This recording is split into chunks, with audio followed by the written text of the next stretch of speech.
problem. Namaskar.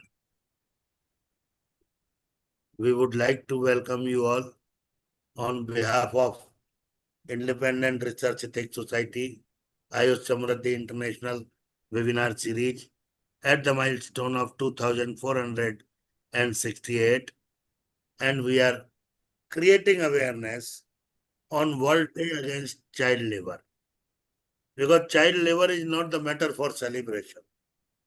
So it cannot be celebrated neither by the family nor by the society. So stop child labor, start educating them. Now I am thankful to Government of India that they have made strict rules and they are arresting owners who are appointing child labor in their organization. So thank you very much.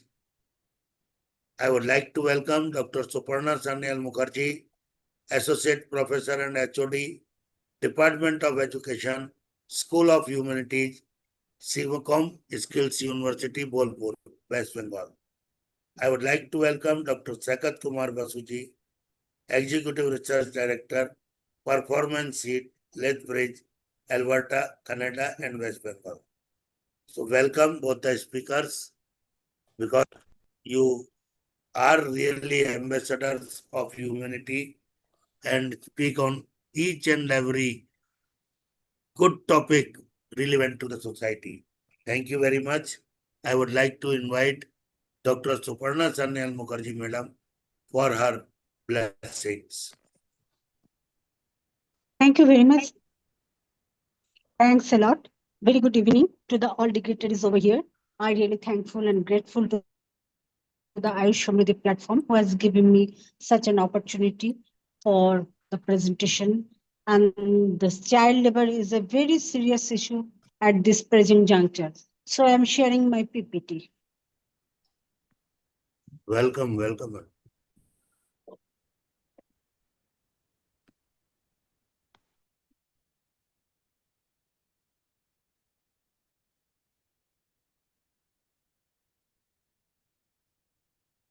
So child labor. Child labor is a serious global issue where children are forced to work, often in hazardous conditions, depriving them of education, health, and proper childhood. It is driven by factors like poverty, lack of education, and economic pressure. So, all over the world, child labor is continuing. The child labor is not a curse, it is a forced phenomena which is applying for the human being and the human society at large. The June 12 marks World Day Against Child Labor, a day dedicated to raising awareness and pushing for stronger policies to eliminate child labor. Especially despite progress, the 138 million children were still engaged in child labor in 2024, with 54 million in hazardous work. So they are forced to work in the very hazardous situation, and they are suffering from health hazards. Their education is absolutely nil. So governments and organizations like UNICEF and the Industrial Labour Organization ILO are working to combat this issue through laws, education programs, and social protection measures. So, Child Labor Act, Government of India has been implemented and taking step forward ways to address child labor, including the Child Labor Prohibition and Regulation Act, which bans the employment of children under 14 years of age and restricts hazardous work for adolescents. However, enforcement remains a challenge, and continued efforts are needed to ensure children can learn and grow in safe environments, because the below 14 years of age until 14 years of age, it is the time to play. The child should grow up. Their physical, their mental growth should be needed. That's why the Child Protection Act and Prohibition and Regulation Acts has been implemented to protect and restore the children. So child labor is driven by several interconnectedness factors, making it a complex issue to tackle. So it has been observed that the states like Rajasthan, then Uttarakhand, Bihar, Jharkhand, and other states where the literacy is not so high, the child labor is gradually increasing. It has been noticed that the parents, those who are living in the below poverty line, especially in the rural area, they think that, and they in their cases, if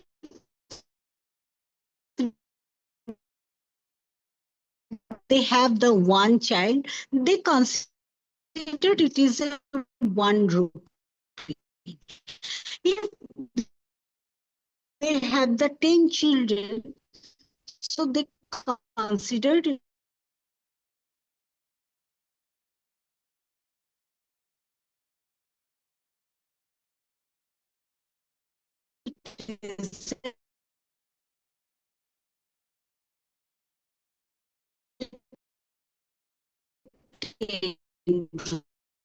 They are giving birth and also sending the children to the hazard grow. They cannot get any education. Their parents provide them the proper education, but they can send their children for the work. And in some cases, it has been noticed that they can also sell their children for the good money for the life sustainability, because they think that this is the process to continue their life and the sustainability and to maintain the good and proper life.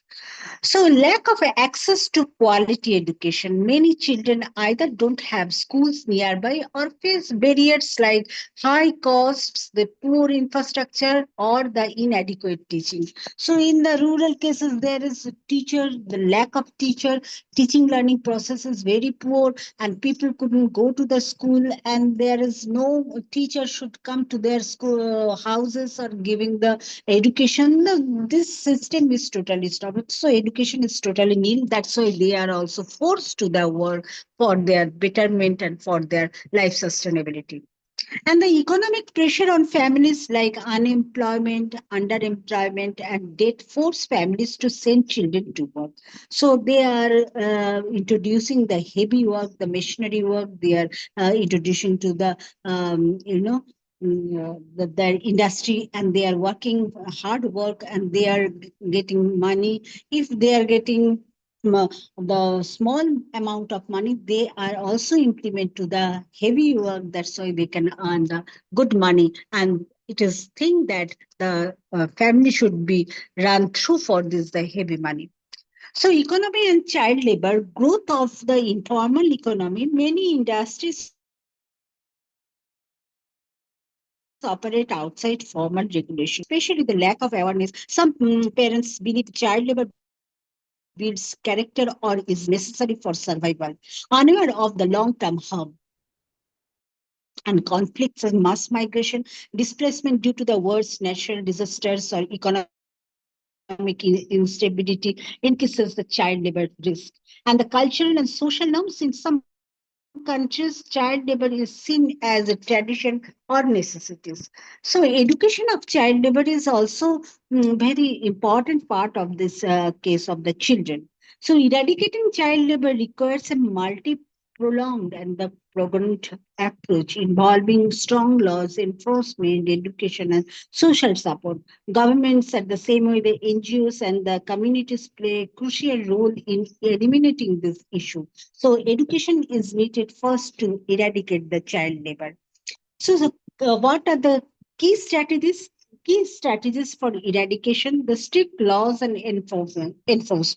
Though the law has been implemented, but there is a lack of implementation of the law, lack of following of the laws is also continuing.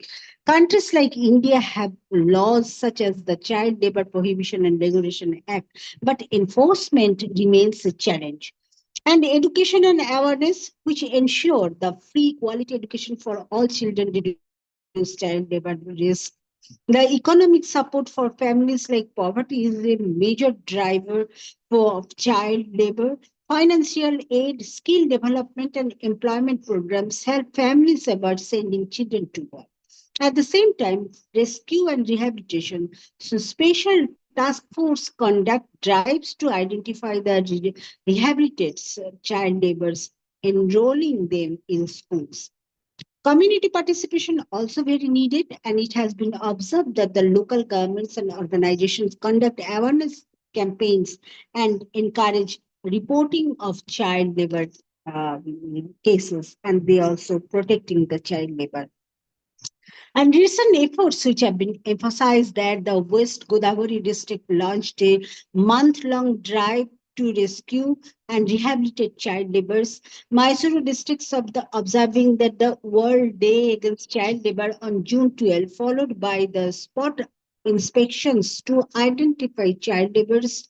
Public awareness campaigns are being conducted urging people to report child labor cases via toll-free numbers. It is also a very good effort for protecting the children. And in case of that, the to eliminate child labor, governments, organizations, and communities must work together and strengthen laws and enforcements to prevent exploitation, ensure access to quality education so children have better opportunities, and provide economic support to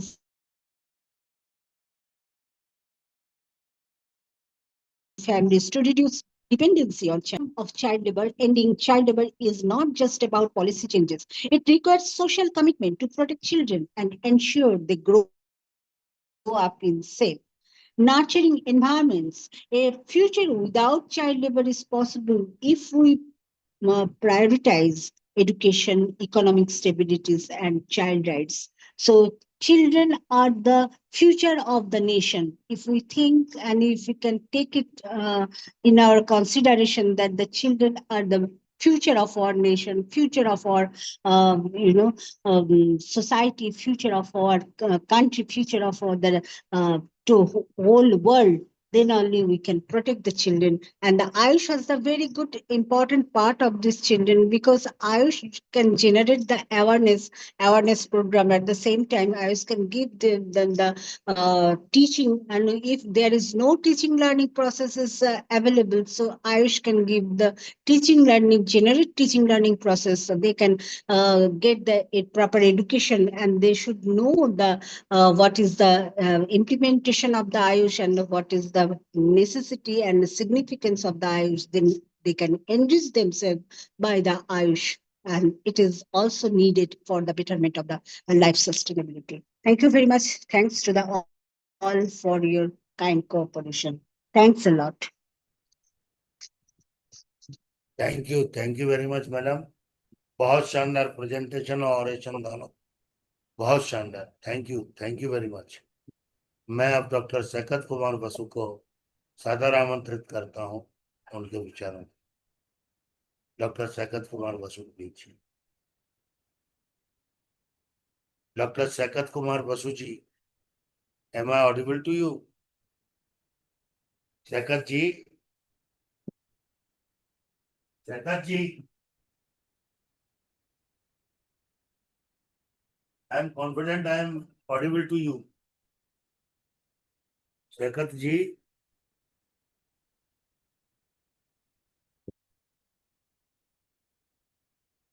doctor Shaikat Basu,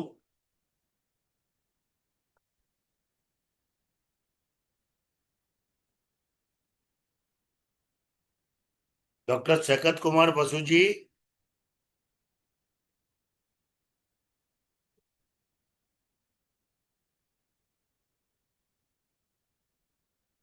I am confident some technical problem is there. I am dialing in again. Hello जी। आई हो गया था। Yes yes yes. Thank you so much. Thank you, Dr. Sharma. It's a pleasure to be on this platform once again and very happy. I have a presentation tomorrow, I think, right? Tomorrow, कल भी एक है ना हमारे? Tomorrow we have a presentation. Yeah. Tomorrow I am really free and available, so should not be a problem. Child labor is a constituent problem, not of just India. Why this is celebrated around the world is this is because children are exploited around the world. This exploitation is not only happening in countries which are low income generating and happening in countries such as Asia, Africa, Latin America only. They are consistent and this is happening in countries, even in highly developed European nations and other parts, it is a constant challenge and a constant pain for many countries where, in spite of strong governance, education, and other sociological factors, there is some form of discrimination in every country.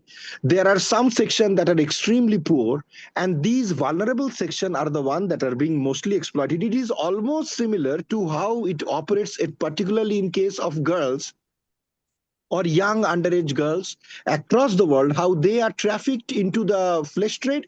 Children are also trafficked in the similar way, either into flesh trade or into perpetual bond of laboring.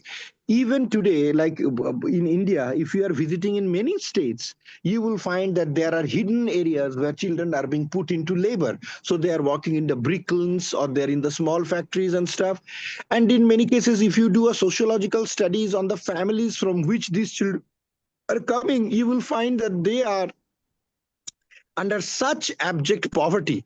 The father has left the family. There is three mouths to feed. The mother is working somewhere and the youngest boy is working somewhere. Otherwise, they will not be even be able to run the family. They have no lands of their own, do not have any opportunity to agricultural works. All they can do is manual job. And sometimes out of extreme poverty, even the parents are known across India to hand over their children, their kids for such manual labor where they are being exploited by other for doing menial job, whether as a domestic help in some cases, in industry for working down there, or even in very unhygienic condition, they are working for long hours without rest and with very minimal support like money and food and stuff. And many of them get exhausted and die.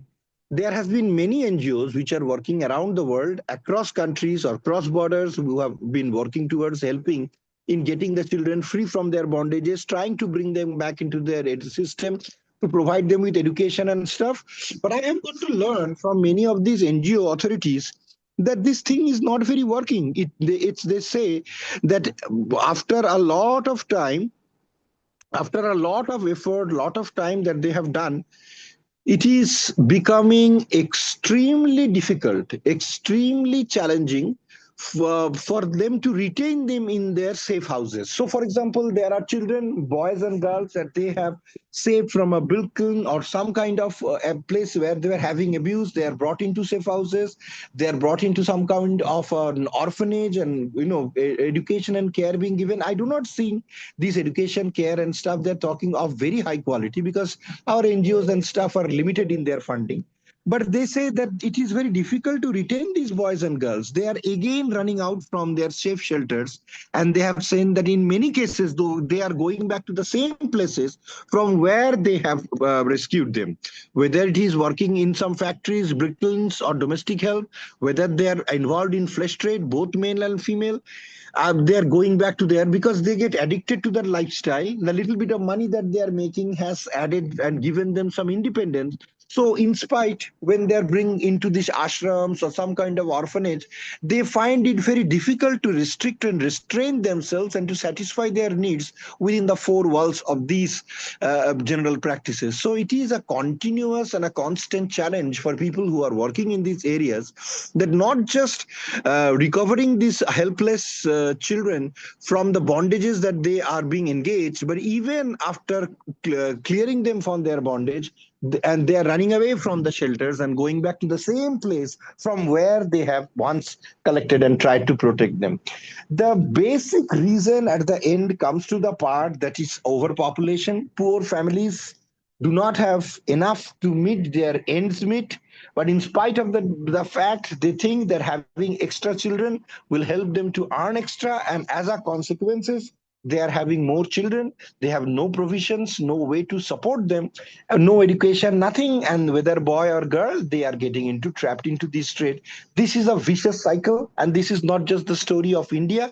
This is happening in other countries too, even in very cultured, democratic Western countries, in USA or Canada, European Union. You will be like so many children are stolen from Romania, Bulgaria, and other East European countries, and then they are sold in many West European countries societies where they are serving as household domestic help, or they are being thrown into prostitution. Same children from Africa, India, and other countries are trafficked through oceans, through ocean liners, and because you cannot travel through the land areas or in the aircrafts, because then you will get detected. But an ocean going vehicle has a huge number of places and spot, even containers, where these trafficked children are being transported from one continent to other or from one country to other. And as the ship is moving from one place to other, they are being exploited sexually, physically, labor wise, emotionally, from one country to another. So this is a very vicious cycle that is impacting the entire world.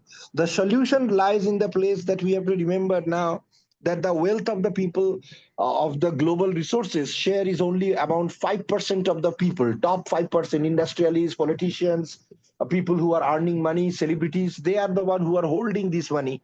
And 95 to 90% to 95% of the people are sharing less 5% of the resources. So 5% holding 95% resources and 90% getting only 5% of the resources. This being the situation around the world, this discrimination, this disparity, this challenge will continue to haunt us, and particularly in developing and underdeveloped countries where there is geopolitical instability, there is no politically stable government, governments are failing, dictatorial regimes are taking over, as we see in various countries in Africa and Latin America, then these children are even more exposed to being exploitation. In Africa, there are so many incidents of children being employed as child soldiers, and they have been involved in heinous crimes for mass murdering of people, for raping helpless women, and everything. These have been done by children. They have no education, they are placed high on drugs, and they are being exploited by the various mafia leaders, drug leaders, or various warlords that are holding various parts of Africa from originating from their tribal culture. That these children have devastated life, and they have already, before 15 or 16 or 17, they are already involved in a huge number of degrading, anti-human, or what you would call crime against humanity involvement, in which many of them suffer from mental diseases. I have seen several documentaries of children who have been recovered from these child army groups and stuff, and they are undergoing rehabilitation, and they talk about the abuses stuff they have done themselves on other helpless people, and the abuses they have faced while being a part of as a child soldier. They have been sexually exploited, ill treated, no food, attacks, and they are coming under the forces of two. The government forces are shooting, and these people who are hiring them, they are also shooting, and they're crossed in the crossfire. Many are dying, and the human life has no value. Kalyan Satyarthi from India won Nobel Prize for, as it is said, that he has rescued over 80,000 children across India. I do not know whether this figure is right or whether it is hyped or highly projected. Recovering 80,000 children from various war bonds across South Asia is not a matter of joke. But as it is said in the Nobel citations and stuff, that this man has achieved in taking many children out of the bondage. So on this auspicious day of child labor, it is important to understand that child labor, we talk about when we have rules, we have formulated various policies implemented by the parliaments, Congress, and everything. By Congress, I mean the US Congress. All these have been, but the implementation of these rules and regulations at the ground level, and particularly the plight of helpless children, helpless families who are giving up their children for exchange of money or food, particularly in destabilized countries, are a matter of great concern. And there is not immediate solutions to this unless there is equal distribution of wealth and there is economic prosperity, or at least economic sustainability available for all countries and various layers of the society, whether it's a developed or underdeveloped or developing country, no, first world country or third world country, eastern hemisphere or western, northern or southern hemisphere. The story says the same. The intensity may be varied, but powerful people behind this trade are exploiting children for various trades, some of unthinkable, but our fellow citizens, particularly the helpless young ones, are suffering. It is time that the governments act, and we as individuals keep sensitizing and making people and educate aware that this is there. This is not a fairy story. This is not that has happened 10 years back. It is happening when we are talking. So it is a real crude reality that we all need to fight together by staging on a common platform, writing to the government, writing to the agencies. If you know of any kind of child trafficking, child labor happening illegally in an area, But at the same time, it is frustrating that the people that you are reporting maybe are on the pay scale of the people who are exploiting the children. So sometimes even it may be dangerous for us to be involved without proper protection or proper NGO networks and stuff, that you get into trouble. The police that you inform that a children has been abducted or has been illegally confined in a powerful neighborhood or by a powerful person, it is being like you say, you file a complaint and the complaint goes straight to that person and they will come back and take revenge. There has been so many incidents around the world. People who have protested have been massacred or killed. So this is a very complex, sensitive issue that needs the support of the government and large, and also the education and awareness of the common citizens of the country. So with this, I like to conclude my presentation, Dr. Sharma. Thank you so much for providing me this opportunity. I am honored to be a part of AYUSH Samriddhi. Thank you. Thank you जी, बहुत बहुत आभार आपका, बहुत बहुत आभार। मैं आप डॉक्टर जगदीश्वर सर हैं क्या? Jagadishwar sir, are you here with us?